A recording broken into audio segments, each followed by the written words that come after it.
Bonsoir à tous, merci d'être venus nombreux à cette restitution des travaux de The Shift Project sur les usages du PIB.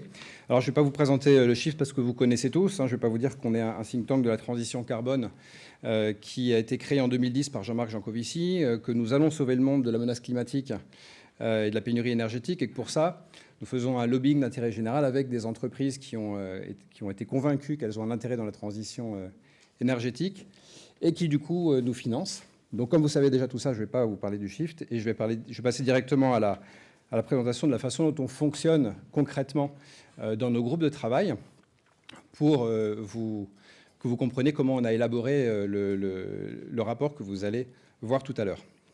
Donc, en général, un groupe de travail est géré par un chef de projet qui est souvent bénévole. Donc, en l'occurrence, il s'agit de Pierre Lachaise, qui est une personne qui a fait une carrière, on va dire, dans le conseil, dans les process, qui a travaillé chez Capgemini jusqu'ici.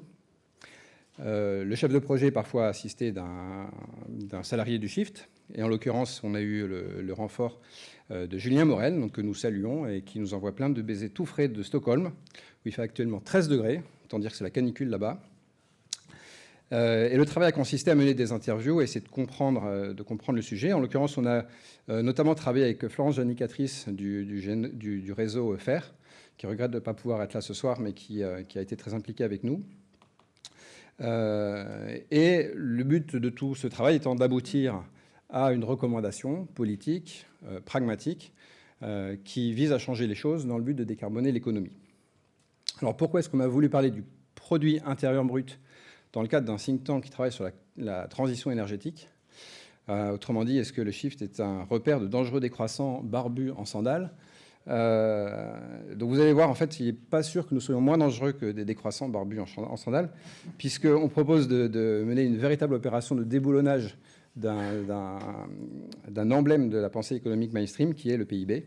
Et vous allez voir ça dans la présentation de Pierre. Alors pourquoi étudier le PIB?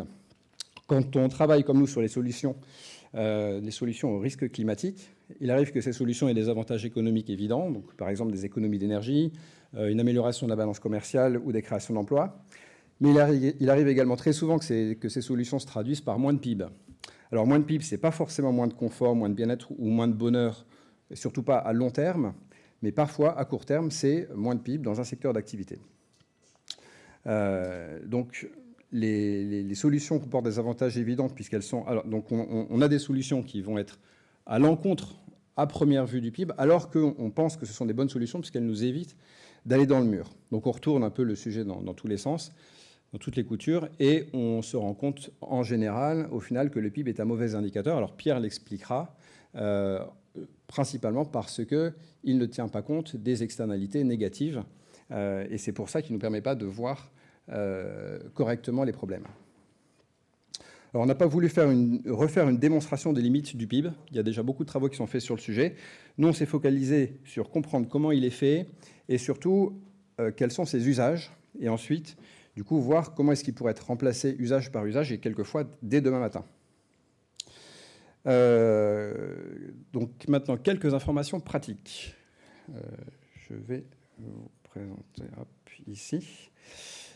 Quelques informations pratiques. Donc, ceux qui souhaitent avoir le résumé aux décideurs, vous l'avez tous eu dans les mains, il était donné à l'entrée. Ceux qui veulent avoir la brochure complète sur demande, on pourra vous la donner. Sinon, elle sera téléchargeable dès demain matin sur le site web du Shift, ainsi que la vidéo de la conférence.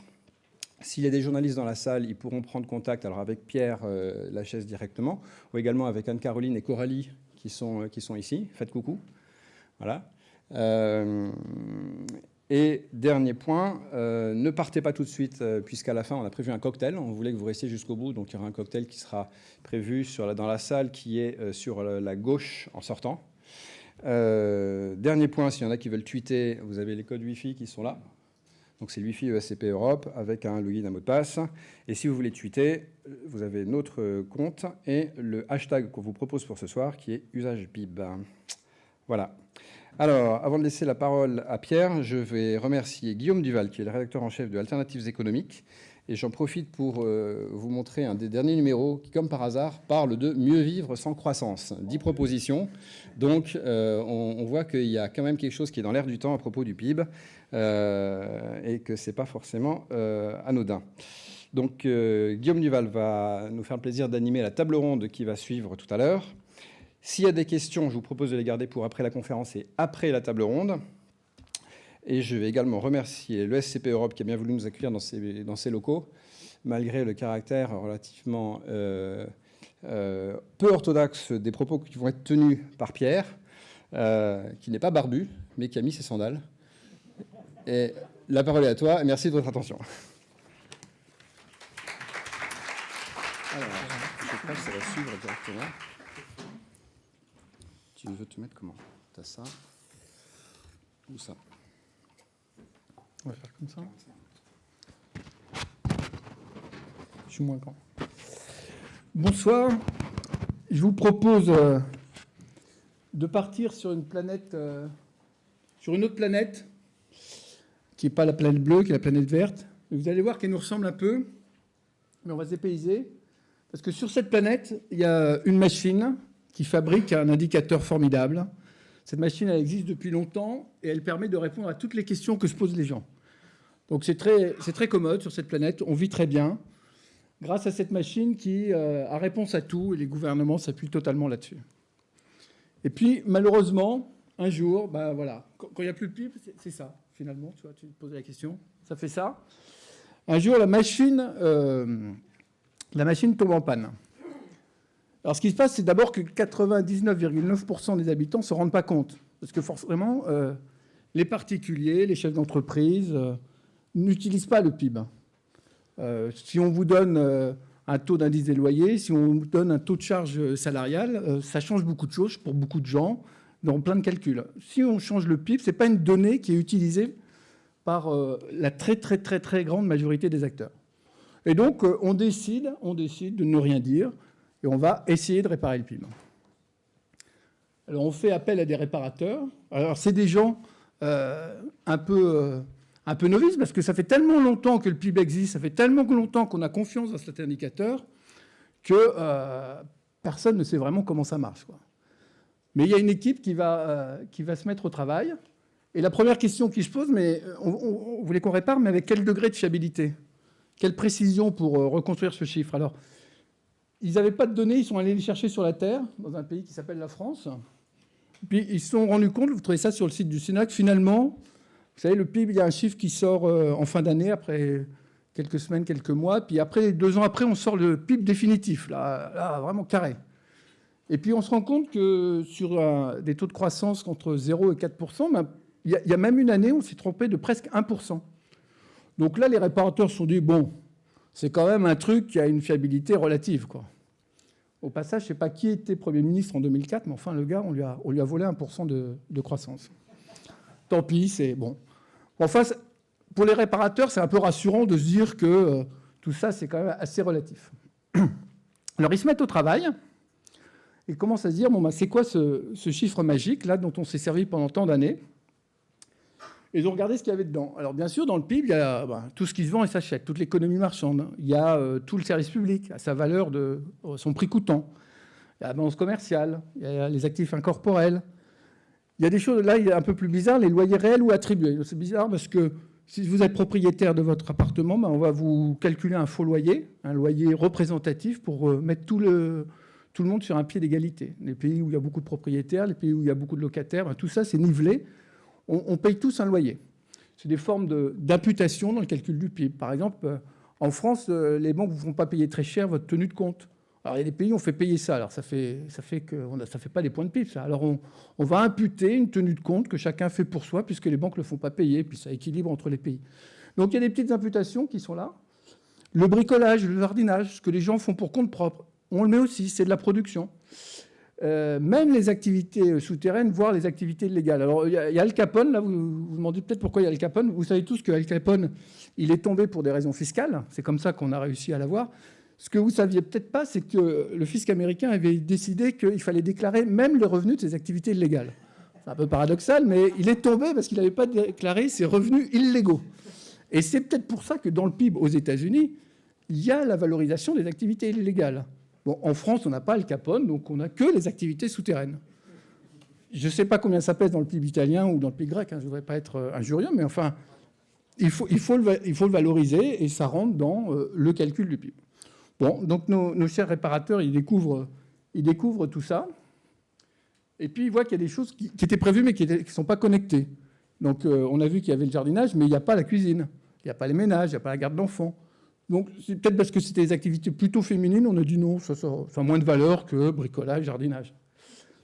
Le travail bénévole, le troc, tout ça, c'est pas pris en compte. Je ne sais pas d'ailleurs tout ce qui se passe sur le Bon Coin, je ne sais pas si l'INSEE l'a pris en compte ou pas. Il faudrait voir. Dépréciation du capital fixe, ça, on n'en tient pas compte. C'est-à-dire qu'on produit, les machines s'usent, mais bon, on produit. On ne s'occupe pas de revaloriser les machines. Tout ce qui est les liens sociaux, les loisirs, ou les services rendus par la nature, tout ça, bien sûr, ce n'est pas dans le PIB. Alors, bon, c'est pas dans le PIB, et puis il y avait une petite photo. Ah ben oui, elle est là. Pardon, ça va arriver après. Alors là, nos réparateurs, ils se disent...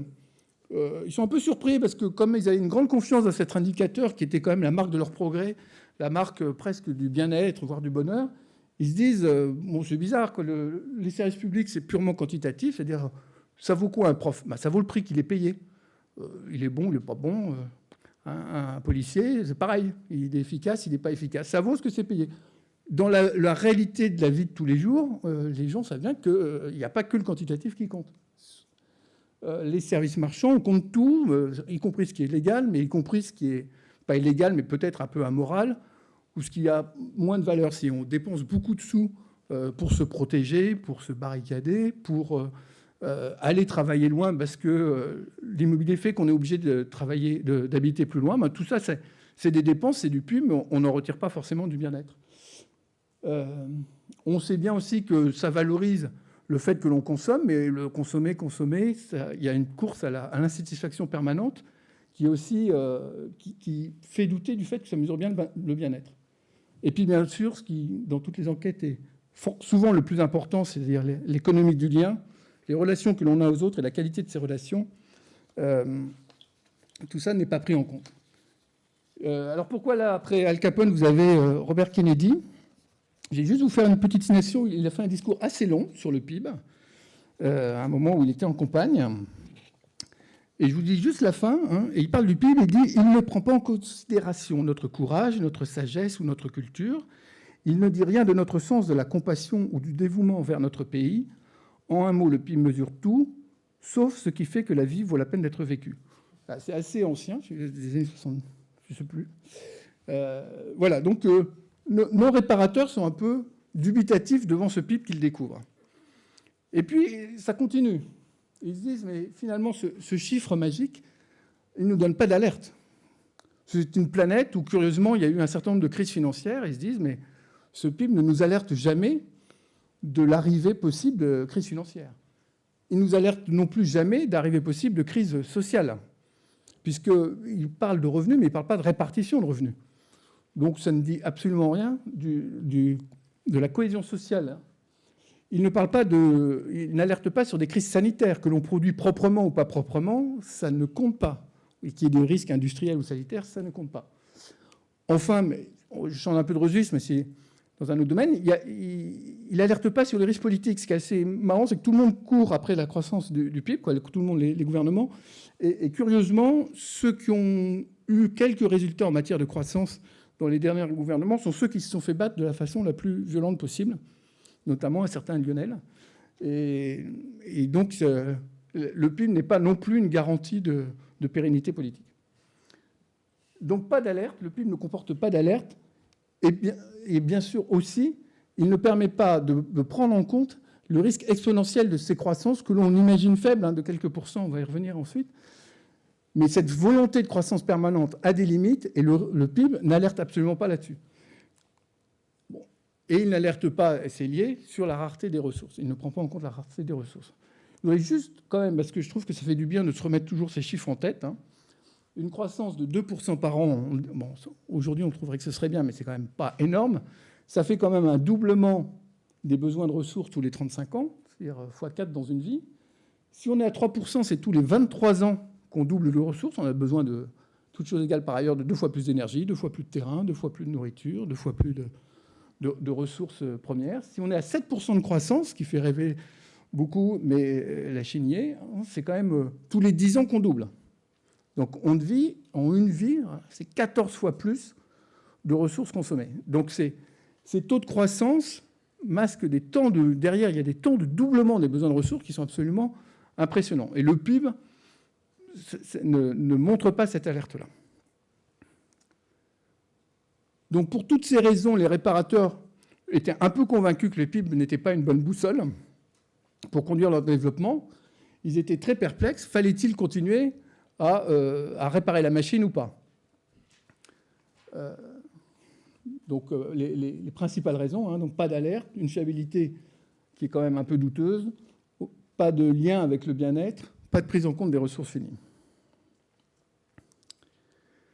Alors, devant tant de perplexité, ils se sont dit, bon, avant d'aller plus loin pour réparer notre machine, on se dit que le PIB, il sert bien à des gens, il a bien des finalités, il a bien des usages.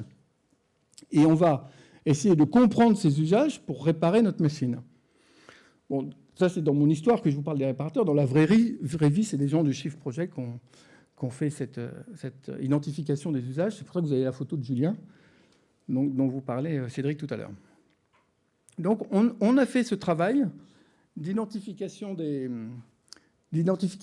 usages du PIB en se disant il doit bien servir à des gens, il doit bien servir à quelque chose. Concrètement, regardons ça. On a identifié 10 usages du PIB. Donc 3 usages symboliques, on va les détailler après, 4 usages opérationnels et 3 usages à caractère politique. Alors comme toute segmentation, elle est sans doute arbitraire, on espère qu'elle est exhaustive, vous nous aiderez peut-être à la compléter, et on va la détailler. Alors, les usages symboliques, c'est-à-dire le PIB est utilisé comme référence, il sert à représenter des choses, à symboliser un certain nombre de critères. Et donc ces 3 usages sont, le premier, c'est représenter la puissance, la richesse, le progrès des nations. Ça donne lieu à des classements comme ça, le top 10 des puissances économiques en 2030. On fait des classements de PIB et c'est régulièrement commenté, affiché.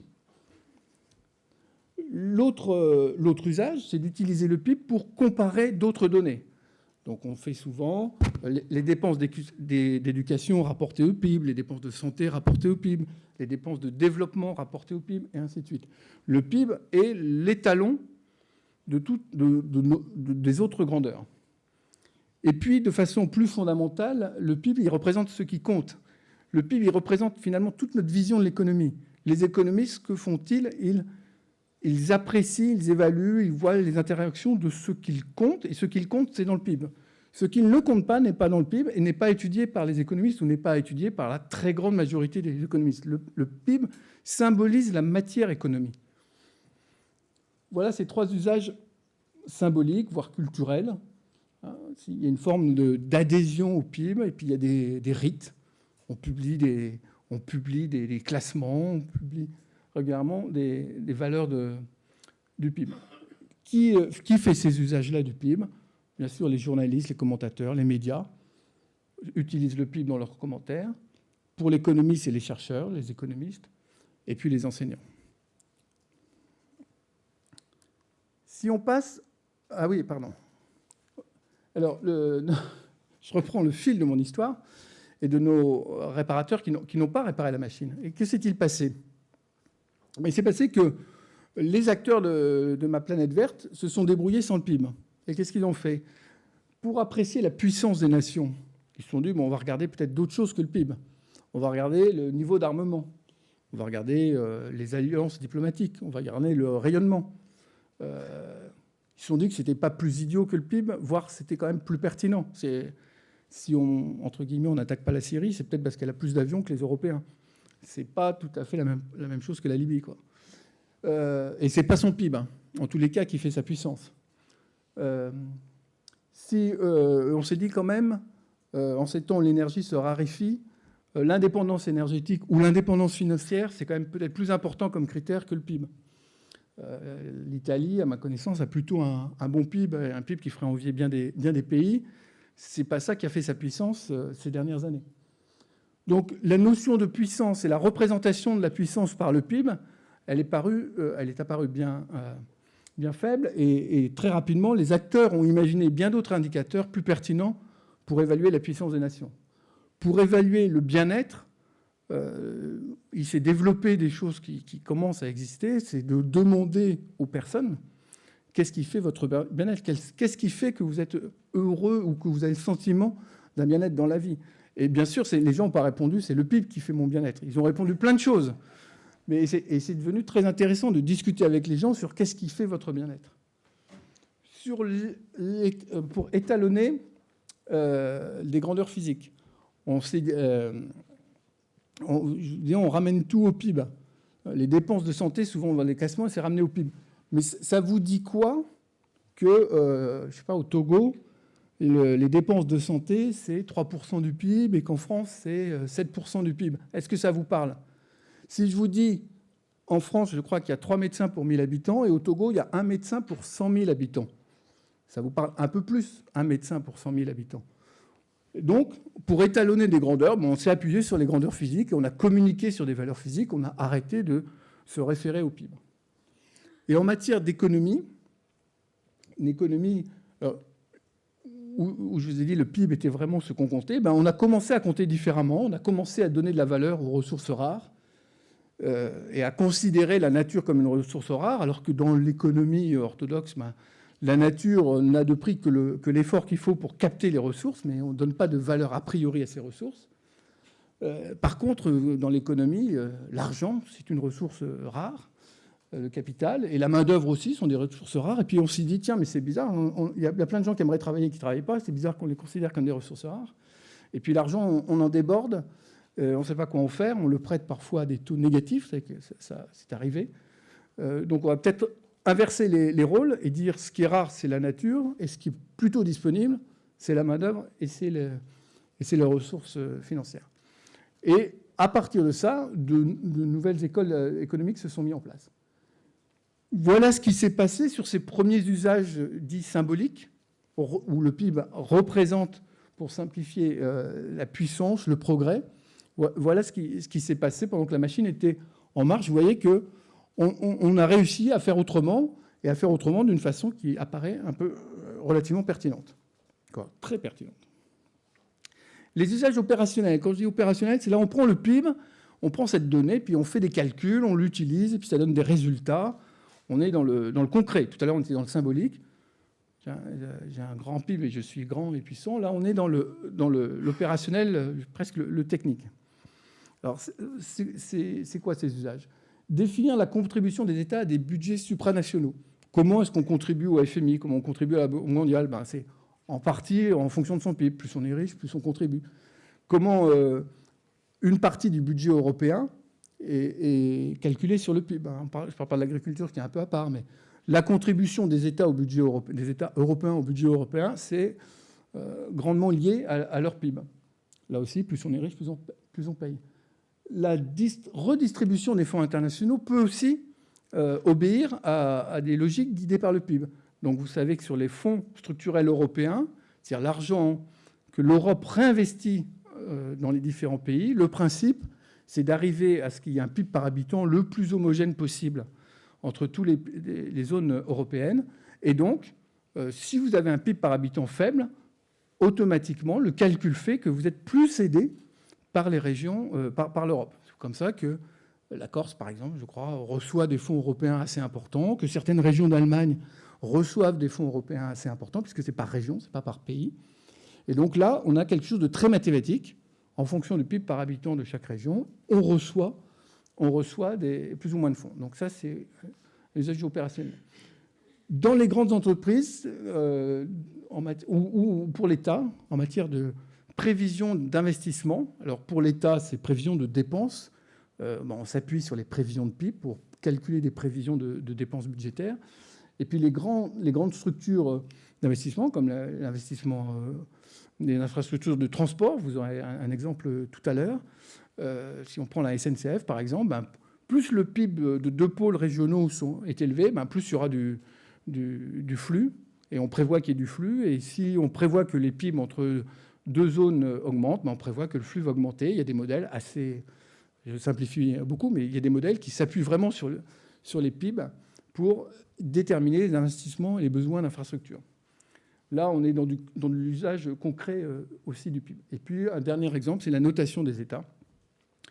Les notations 3A, AAA et ainsi de suite, où là aussi, bien sûr, le PIB et la croissance du PIB sont pris en compte pour donner ces notes. Alors, quels sont les utilisateurs de ces usages? C'est les directions du budget des États et des institutions internationales, les fonctionnaires européens ou les fonctionnaires des différents pays. Dans les entreprises, les chargés de prospective ou les agences de notation. Alors, là, que s'est-il passé quand ces gens-là n'ont plus le PIB? Comment est-ce qu'ils ont réagi? Structure du budget européen. Alors là, c'est assez facile parce que le débat, il est sur la table. Il n'est pas tout à fait réglé, mais vous l'avez vu. Et il y a plein d'autres solutions que de dire plus j'ai un PIB important, plus je contribue au PIB. Est-ce que l'Europe doit avoir une fiscalité propre sur la TVA ou sur une taxe sur les flux financiers? Est-ce qu'il peut y avoir des contributions punitives? C'est-à-dire, on aimerait bien que plus je pollue ou plus je produis du CO2, plus je contribue. C'est une façon de contribuer au budget européen. Il y a l'histoire des projets de monde. Donc il y a plein d'autres façons assez pertinentes d'imaginer que les pays vont contribuer au budget européen. Pas forcément, plus j'ai un PIB important, plus je coopère. Sur la redistribution du budget européen, là encore, l'objectif de ramener le PIB par habitant et de l'homogénéiser n'est pas forcément le plus pertinent. On pourrait imaginer qu'il y ait des objectifs écologiques ou sociaux et que on donne aux régions qui font les plus grands efforts, soit pour décarboner leur économie, soit pour réduire les inégalités sociales si on trouve qu'elles sont trop importantes, et ainsi de suite. On peut donner un autre sens à cette redistribution des fonds. Et par exemple, donc ici, ça nous tient à cœur au chiffre, sur la décarbonation de l'économie, on pourrait imaginer que ce soit ça qui prime et pas simplement le PIB par habitant. Sur les prévisions d'investissement, peut-être que vous aurez un exposé là-dessus tout à l'heure, mais la valeur du temps même peut être redéfinie, parce que le temps, il a un usage qui n'est absolument pas pris en compte dans les modèles, le modèle pendulaire là, qui utilise le PIB. Et les acteurs qui prévoient ces investissements en infrastructure ont plein d'idées pour se passer du PIB et faire autrement que le PIB. Et vous verrez donc je pense qu'on le verra tout à l'heure. Sur la notation des États, vous savez peut-être que dans le cadre du Shift, on a un projet de noter les États sur leur indépendance énergétique. Ce serait quand même peut-être beaucoup plus pertinent de mettre en place ce type de notation. Ça aurait plus de sens d'évaluer les États sur leur résilience énergétique que sur la croissance de leur PIB. En tous les cas, dans des visions de moyen terme. Donc là encore, vous voyez, sur ces 4 usages très opérationnels du PIB, sur cette planète verte, les gens ont su se passer de cet indicateur. Ils ont construit d'autres modèles, d'autres outils, et finalement, ils ont bâti des systèmes qui ont fait qu'ils ont très bien pu vivre et construire leur procédé sans le PIB. Alors, troisième type d'usage, les usages politiques. C'est-à-dire politiques au sens les usages des gouvernements en place. Trois usages. Le premier, encadrer la dépense publique. On se sert du PIB pour encadrer la dépense publique. C'est les fameuses règles. Le déficit ne doit pas être plus important ne doit pas dépasser 3% du PIB. La dette cumulée ne doit pas dépasser 60% du PIB.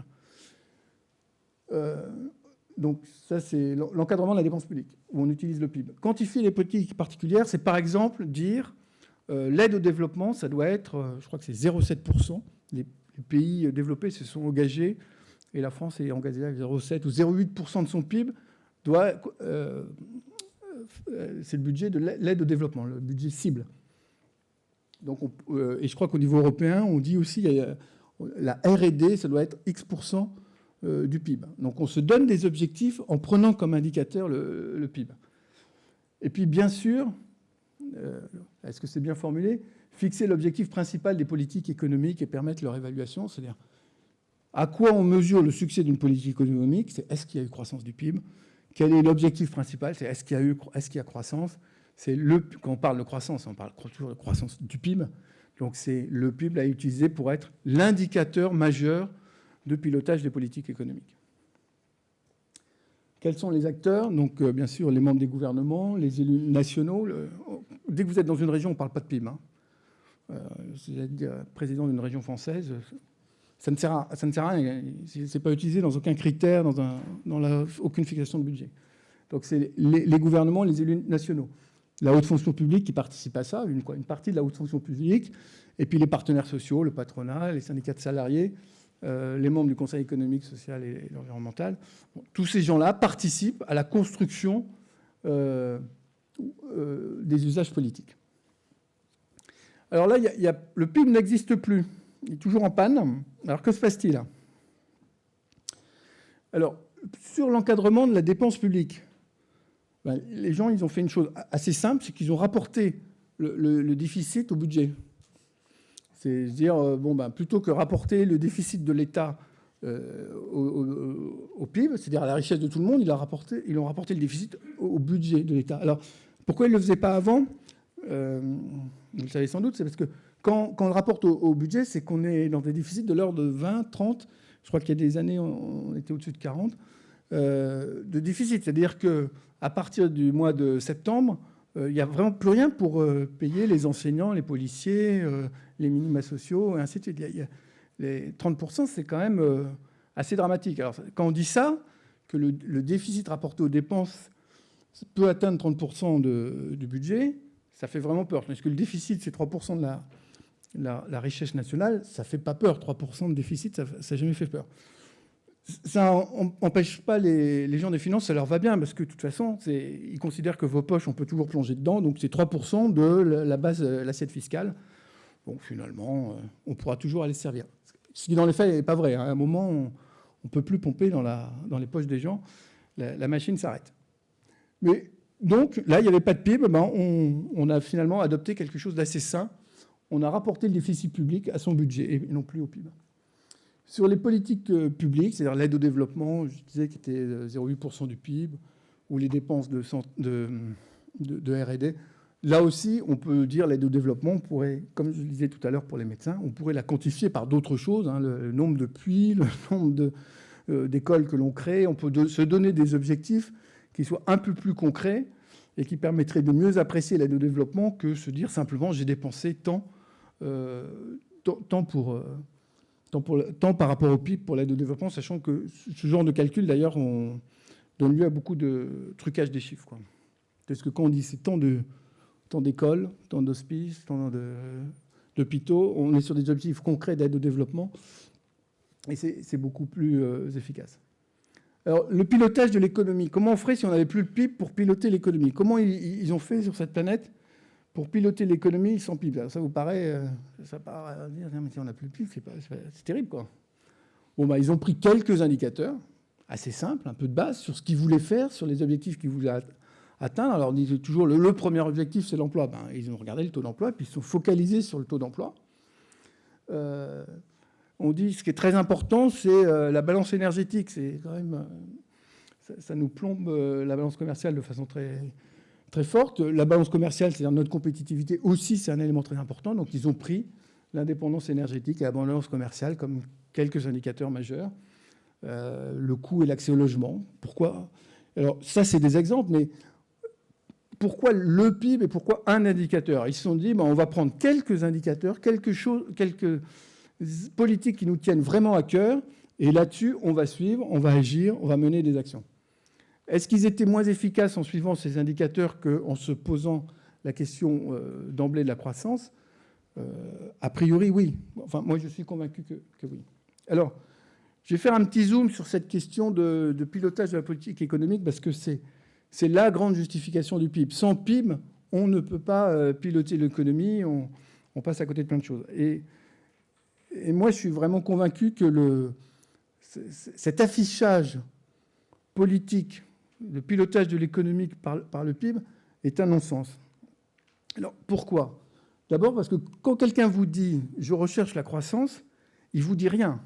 Il ne vous dit rien de ce qu'il va faire, puisque avec le même objectif, on peut faire soit de la relance, soit de la rigueur. C'est quand même bizarre, quelqu'un qui vous dit « je veux faire une politique de croissance », et derrière, on peut faire soit une chose, soit son contraire.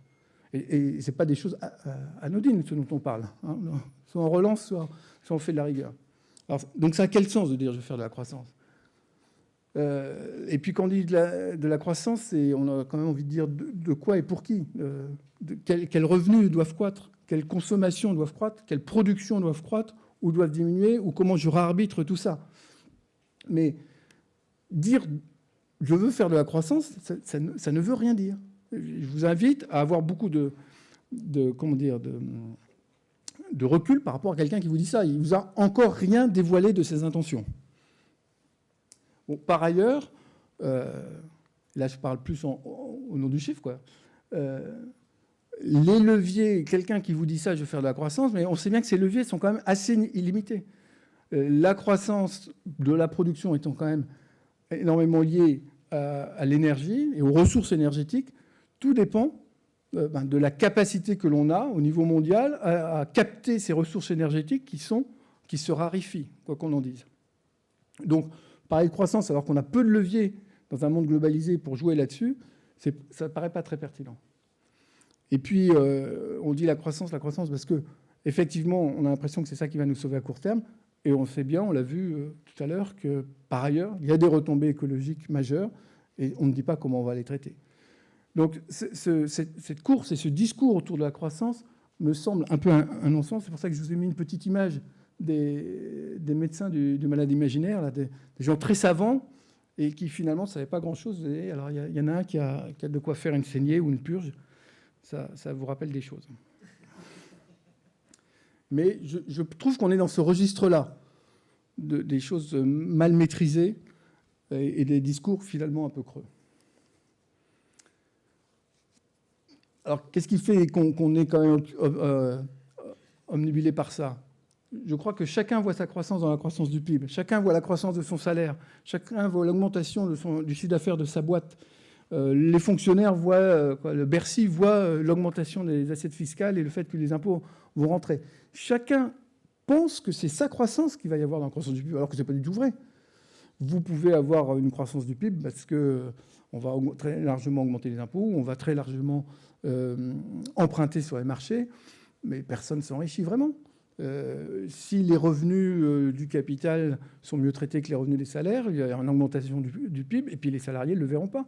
Si il y a une augmentation du PIB, mais avec des investissements productifs très importants, là aussi, les salariés ne vont pas le voir. Et puis il peut y avoir une grosse augmentation encore du PIB, et puis si les bénéfices des entreprises sont chopés par la fiscalité, vous ne le voyez pas non plus. Donc il y a plein de raisons, le PIB pourrait croître, et puis moi, acteur, à titre individuel, je ne le vois pas. Au passage, on lit souvent que l'augmentation, la petite augmentation du PIB auquel on assiste, elle est quand même absorbée par le premier décile, voire même encore moins, au détriment des autres. Donc la croissance du PIB, ce n'est pas forcément la vôtre.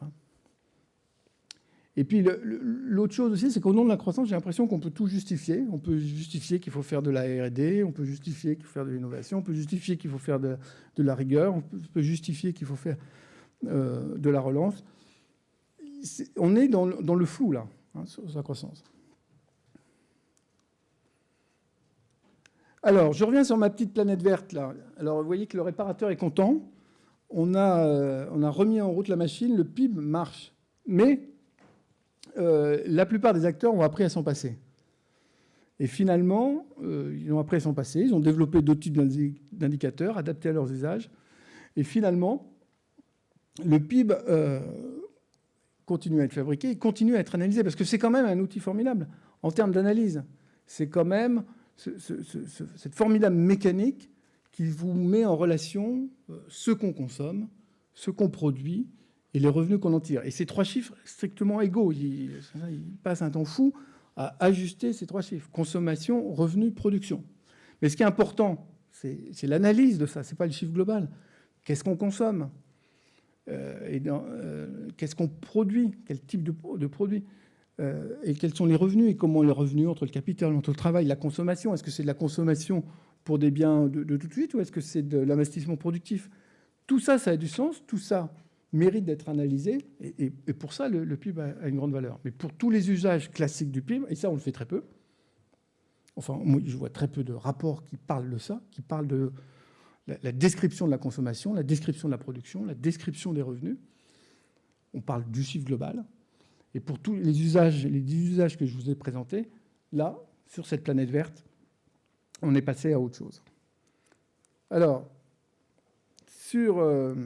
chez nous, si on revient, si on atterrit, donc vous voyez que ça ne tourne pas rond, puisqu'on est vraiment en plein dans la dépendance du PIB. Il dispose effectivement d'atouts essentiels, il est ancré dans l'histoire, consensuel, c'est simple, c'est reconnu par l'ONU, l'ensemble des pays, c'est validé par les économistes. Tout le monde estime que le PIB, c'est vraiment quelque chose de formidable. Sa croissance est jugée majoritairement comme incontournable. On est vraiment dans le fétichisme du PIB. Ces faiblesses, on les connaît. Je vous les ai présentées. Le périmètre est arbitraire, les retraitements statistiques sont nombreux, sa valeur est de plus en plus déconnectée du bien-être et du sentiment de bien-être. Il n'est pas porteur d'alerte essentielle. Il ne prend pas en compte la rareté des ressources. Il masque les risques d'une croissance continue aux effets exponentiels, les chiffres qu'on voyait tout à l'heure. C'est même assez grave, puisque le PIB, il est inscrit dans notre droit. Il est inscrit dans notre droit, et dans certains pays, au plus haut niveau du droit, on y fait référence dans les textes constitutionnels. C'est les fameuses règles d'or, où dans le texte le plus fondamental, on voudrait dire que le déficit d'un État ne doit pas dépasser 3% du PIB. Par rapport à ce que je vous ai dit de ce ratio, c'est quand même un peu un non-sens, je trouve, d'avoir ce type de règles à un niveau constitutionnel. Il est inscrit dans les traités européens, donc tous les différents traités européens, notamment qui encadrent les dépenses publiques, dans les statuts des organisations internationales, puisque c'est comme ça qu'on calcule la façon dont on contribue, dans le cadre financier pluriannuel de l'Union européenne, c'est comment l'Union européenne se finance, et ainsi de suite. Donc, le PIB, on y attache vraiment une importance extrême, puisqu'il est inscrit dans des textes tout à fait fondamentaux, voire des textes à valeur constitutionnelle.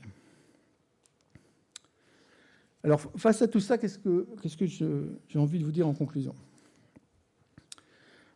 Donc, nous sommes dépendants du PIB et nous savons que ce n'est pas une bonne boussole. Il est nécessaire d'en sortir. Alors, nous savons que ce n'est pas une bonne boussole. Juste un mot vraiment avec la casquette shift. En tous les cas, si on dit que la priorité, c'est de décarboner l'économie, on voit bien que ce n'est pas avec cet indicateur-là et cette boussole-là qu'on va pouvoir suivre le fait qu'on est sur la bonne trajectoire. Mais de façon générale, je pense vous avoir ébranlé ou vous avoir convaincu que ce n'était pas une bonne boussole. Pas du tout. Bon, on y reviendra. Il est nécessaire d'en sortir. Alors, parfois, on me dit, ça ne sert à rien, tu veux casser le thermomètre, il te pose un problème, donc tu veux le casser. Je pense que ce n'est pas un thermomètre.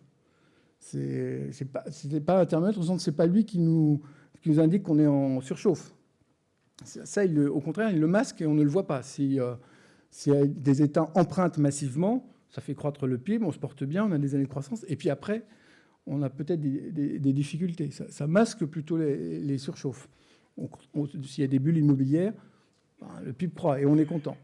Donc c'est sans doute pas un thermomètre. Je pense que si c'était un indicateur, c'est pas la tension non plus, c'est pas le fait que l'activité fonctionne bien, qu'on a une bombe, que le cœur est une bonne pompe et que l'activité marche. Si c'était un indicateur, ce serait le tour de ceinture. Ça montre un peu notre tour de taille. Est-ce qu'on grossit pas. Mais bon, est-ce que c'est le bon indicateur de santé ? J'en suis pas sûr. Alors, pour en sortir, vous avez vu qu'on a décrit une dizaine d'usages du PIB, qui sont les usages concrets du PIB. Vous avez vu que pour chacun de ces usages, on peut trouver des indicateurs alternatifs qui sont autant valables, voire plus pertinents que l'utilisation du PIB. Et donc ça, c'était pas prévu au départ, c'est un peu une découverte de se dire, mais finalement, le PIB, il n'est pas si nécessaire que ça. Quel que soit l'usage que l'on en fait aujourd'hui, on pourrait faire sans. on pourrait faire sans, et si on voulait faire des choses rapidement, donc sur le bien-être, on pourrait faire plus de conférences citoyennes et se mettre vraiment à évaluer, à mesurer le bien-être. Alors pourquoi David Cameron là? Parce qu'il a fait ce travail, c'est-à-dire son arrivée au pouvoir, de mener une enquête auprès des Britanniques pour savoir ce qui comptait et ce qui avait vraiment de la valeur pour eux, ce qui pouvait améliorer leur vie. Et il a identifié un certain nombre de sujets, il a bâti des plans d'action et il travaille à l'amélioration du bien-être tel que les Britanniques estiment, sur ce que les Britanniques estiment comme important. Alors je ne sais plus dans le plan d'action, il y a des choses très, très, très pratiques. Hein. Quand je m'adresse à un policier, je veux être respecté, que je sois victime ou pas.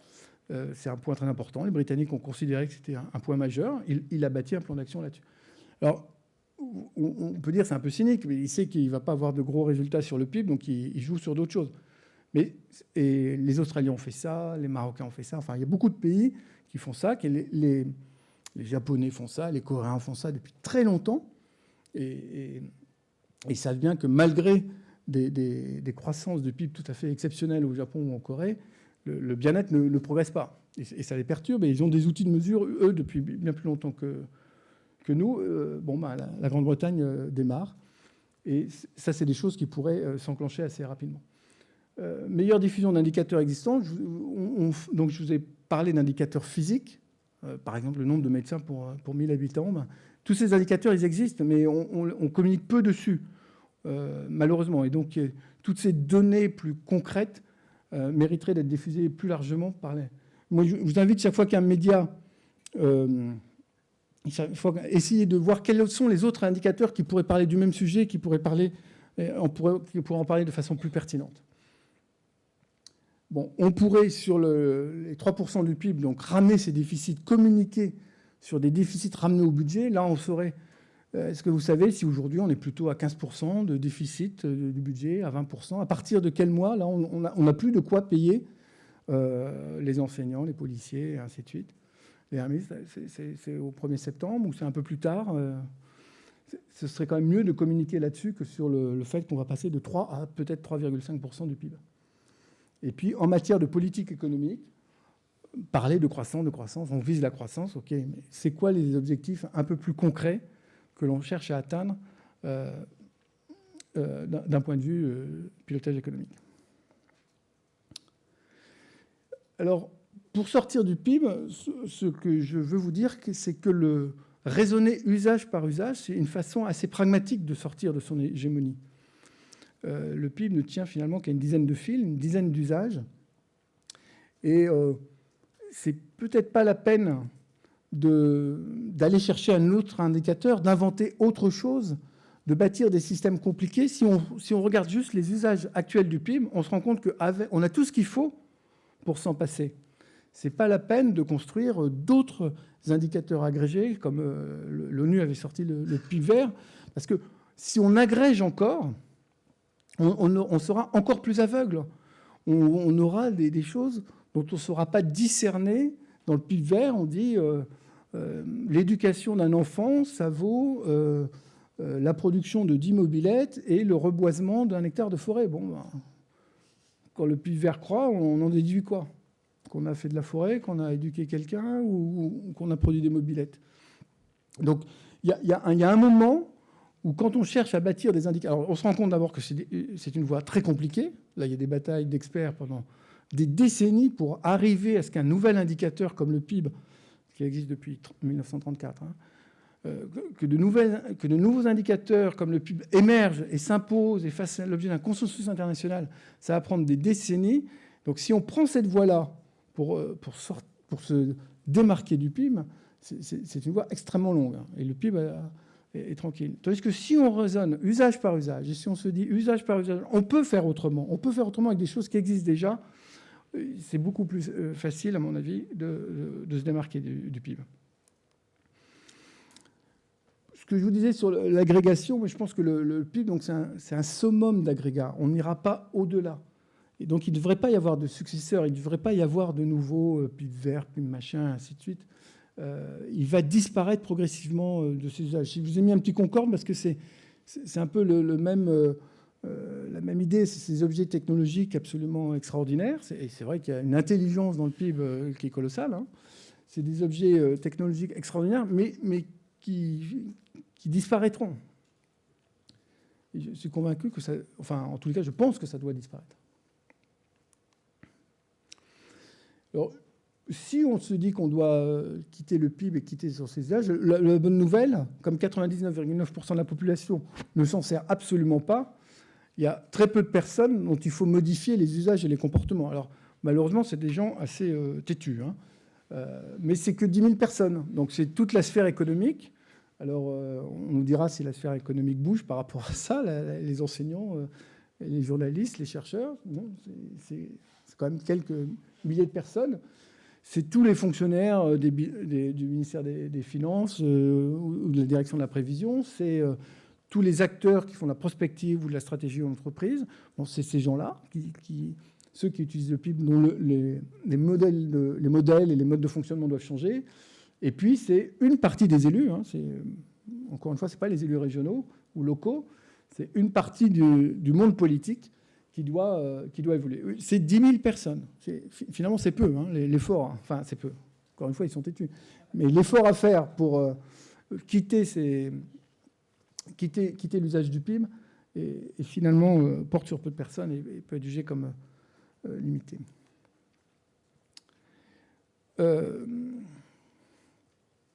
Alors, je ne sais pas si je vous ai ébranlé ou convaincu, mais ma conviction, c'est que chaque fois que l'on étudie, qu'on analyse, qu'on commente des données autour du PIB et qu'on s'appuie sur le PIB, on tourne en rond, on est relativement stérile. Et je suis convaincu que l'identification de solutions aux problèmes concrets que les uns et les autres nous rencontrons, ces solutions appartiennent à ceux qui vont réfléchir à partir d'autres domaines, d'autres données, qui vont prendre le problème autrement. Le problème, ce n'est pas la croissance. Le problème, c'est l'emploi. Si on change de repère, on verra les choses différemment. Et donc, moi, je vous invite vraiment à avoir énormément de défiance et à chercher à prendre d'autres angles d'analyse de toutes les études, de toutes les données que vous voyez, de tous les sujets que vous avez à traiter. Je prends un exemple. Quand on parle d'emploi, on parle souvent, bien sûr, de croissance et de coût du travail, et ainsi de suite. Et puis là, on voit sortir des études qui, je trouve, sont originales, parce que c'est... généralement, on ne faisait pas le lien entre le coût du logement et le coût du travail. Et puis là, à un moment, on s'est dit, tiens, mais en France, le coût du logement, il a pris une place dans le pouvoir d'achat, dans la consommation des ménages, beaucoup plus forte. Et puis en Allemagne, non. Est-ce que c'est pas un facteur de compétitivité qu'on n'avait pas regardé? Parce que si le coût du logement augmente, forcément, ça se traduit d'une façon ou d'une autre par une hausse des salaires. C'est quand même étonnant d'imaginer que c'est le logement, la politique du logement a un impact sur la compétitivité industrielle. C'est marrant d'ailleurs, vous vous souvenez que je vous ai dit que dans le PIB, ça on n'en tient pas compte, du coût du logement où on passe par des loyers fictifs. On ne tient pas compte d'ailleurs du fait que les gens sont propriétaires ou pas. Alors les Allemands d'ailleurs, vous avez vu, ils ont râlé parce qu'ils disent « mais nous on n'est pas riches, on nous demande de faire des efforts, on nous demande d'aider les autres pays européens, on n'est pas riches parce qu'on n'est pas propriétaires. » En tout cas, culturellement, les Allemands sont moins propriétaires que les Français. Alors cette question du logement, on voit qu'elle ressort dans les débats sur ce thème-là. Et puis au passage, les Allemands qui sont propriétaires, ils n'occupent pas forcément leur maison, ils la louent, ce qui leur permet d'être très mobiles professionnellement. Et puis, mais quand ils la louent, ils ne sont pas taxés sur le loyer de la location de leur maison principale. Et donc ça, tiens, ça fait penser à des politiques fiscales en faveur de la mobilité, en faveur de l'emploi, et ainsi de suite. Donc aborder l'emploi non pas par la croissance, non pas par le coût du travail, mais par le logement, c'est une façon totalement nouvelle. Et on voit qu'elle peut apporter des solutions. Et des exemples. Et je suis persuadé que si on abandonnait ces modes de raisonnement, je ne sais pas s'ils sont justes ou s'ils ne sont pas justes, je ne sais pas si la croissance est indispensable à l'emploi, je dis que ce n'est pas la bonne façon d'identifier des solutions. Voilà le message que je voulais vous faire passer. Merci.